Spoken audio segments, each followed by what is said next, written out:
বিৰোধী দলৰ দলপতি দেৱব্ৰত শইকীয়া ডাঙৰীয়াই এটা প্ৰেছ কনফাৰেন্সত কৈছে যে জিতু গোস্বামীয়ে ক্ষমা খুজিব লাগে। নগাঁও চহৰত ৰিফ্ৰেস্কো বুলি এখন হোটেলত ভাৰতীয় জনতা পাৰ্টিলৈ সামগ্ৰী সমষ্টিৰ বহু সংখ্যক লোকে আহি যোগদান কৰিছিলে। সেই যোগদান মিটিংখনত মোৰ এটা ভাষণ এটা বিকৃত কৰি এডিটেড ভাষণ এটা কৰি ৰকিবুল হুছেইন মাননীয় বিধায়ক সাংসদ ৰকিবুল হুছেইন ডাঙৰীয়াই এটা বিকৃত কৰি তেখেতে নগাঁও সদৰ থানাত এখন এজাহাৰ দাখিল কৰিছিলে, যাৰ বিষয়ে তেখেতে তাত লিখিছিলে যে তেখেতে সেই মই পুলিচ প্ৰশাসনৰ ওপৰত পুলিচ আমাৰ বুলি কৈছিলে। মই সেইটোতে এটা ক্লিয়াৰিফিকেশ্যন কৰিবৰ কাৰণে মই আজি আপোনাক মাতিছোঁ যে পুলিচ প্ৰশাসন ভাৰতীয় জনতা পাৰ্টিৰ নেতৃত্বত বৰ্তমান চৰকাৰ চলি আছে।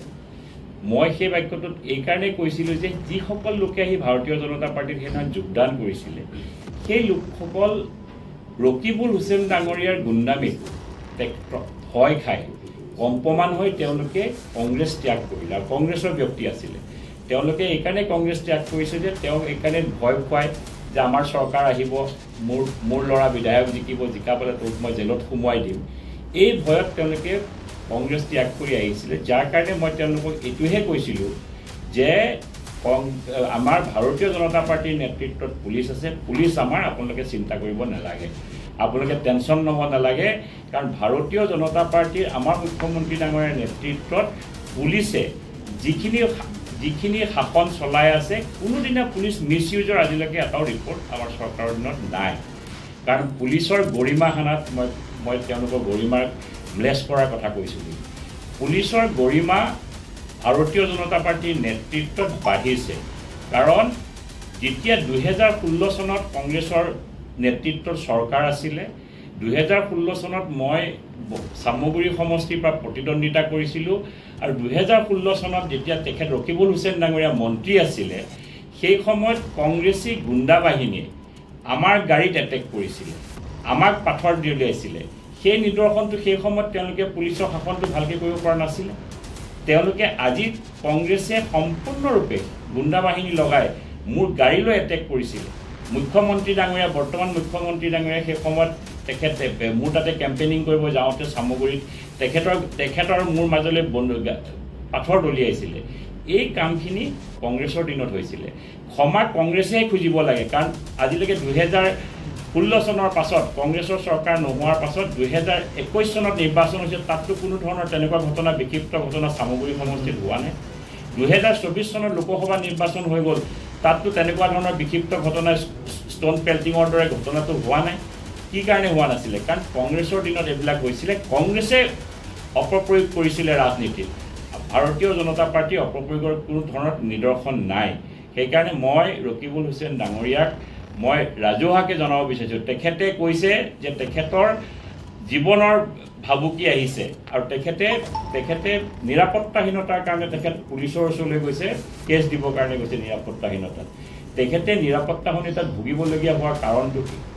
তেখেতে যে নিৰাপত্তাহীনতাত ভুগিবলগীয়া আছে, তেখেতৰ নিজৰ সমষ্টিত তেখেতেতো 4বাৰ MLA, 4বাৰ বিধায়ক যদি এটা সমষ্টিত নিৰাপত্তাহীনতাত ভুগিবলগীয়া হয়, তাতকৈ আৰু লাজৰ কথা কি থাকিব?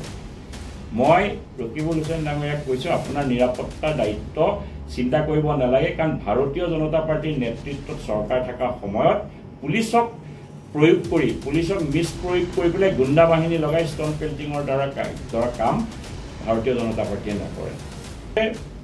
2024 নিৰ্বাচন হ'ল, দুইটা নিৰ্বাচনতে কোনো ধৰণৰ এনেকুৱা নিদৰ্শন নাই যে চামগুৰি সমষ্টিত কোনোবা অপ্ৰীতিকৰ ঘটনা ঘটিছে, কাৰণ অপ্ৰীতিকৰ ঘটনাবিলাক কংগ্ৰেছৰ দিনতে হৈছিলে। ক্ষমা মই খুজিব নালাগে, ক্ষমা কংগ্ৰেছে খুজিব লাগে, কাৰণ তেওঁলোকৰ দিনত হোৱা চামগুৰি সমষ্টিৰ নিৰ্বাচনটো সম্পূৰ্ণ বেলেগ। গোটেই অসমৰ নিৰ্বাচন কেন্দ্ৰিক আৰু চামগুৰি কেন্দ্ৰিক নিৰ্বাচনটো বেলেগ। আৰু মই সেইকাৰণে আপোনালোকক এটা জাষ্ট উদাহৰণ দিছোঁ। মই 2016 চনত আজি যদি অসমক কেতিয়াবা ভৱিষ্যত প্ৰজন্মই যদি সোধে, অসমৰ ৰাজনৈতিক বুৰঞ্জীত এটা ইতিহাস হ'ব যে 2016 চনত নিৰ্বাচন হওঁতে সেই নিৰ্বাচনত ষ্ট'ন পেল্টিং হৈছিলে।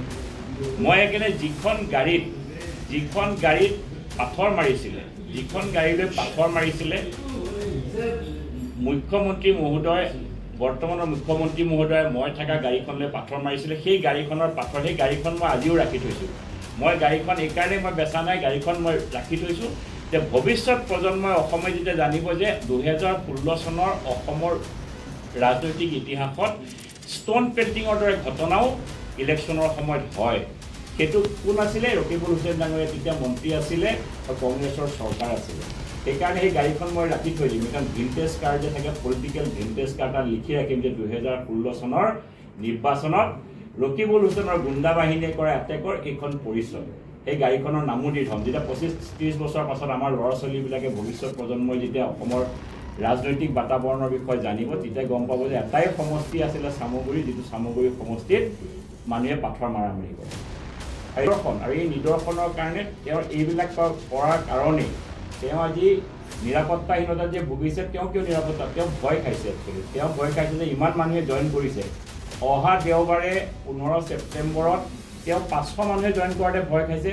দেওবাৰে 15 ছেপ্টেম্বৰত মাইনৰিটি অধ্যুষিত এলেকা মাগুৰমাৰী, চালপাৰা, শিঙিমাৰী, কাঠপাৰা এই এলেকাসমূহত মই যাম আৰু ৰাইজে মোক মাতিছে যে তাত 2000 মানুহে জইন কৰিব। আৰু সেইদিনাখন মই এজনো নিৰাপত্তাৰক্ষী লৈ নাযাম, মই এজনো PSO মোৰ লগত লৈ নাখাম। তেওঁৰ সমষ্টিলৈ যাম, মই নিৰাপত্তাৰক্ষী লৈ নাযাম। তেওঁ নিজৰ সমষ্টিতে নিৰাপত্তাহীনতাত ভুগিছে। চামগুৰি সমষ্টিৰ ৰাইজ মোৰ কাৰণে নিৰাপত্তা হ'ব আৰু চামগুৰি সমষ্টিৰ ৰাইজে নিৰাপত্তা দিব। আৰু তাতে মই 10টাকে আঁচনি, চৰকাৰী আঁচনি, যিহেতু তাত এতিয়া বিধায়ক নাই, চৰকাৰী 10টা আঁচনি মোক ৰাইজে মাতিছে যে আপুনি আহিব লাগে, উদ্বোধন কৰিব লাগে। আৰু মই সেইকাৰণে দেওবাৰে তালৈ যাম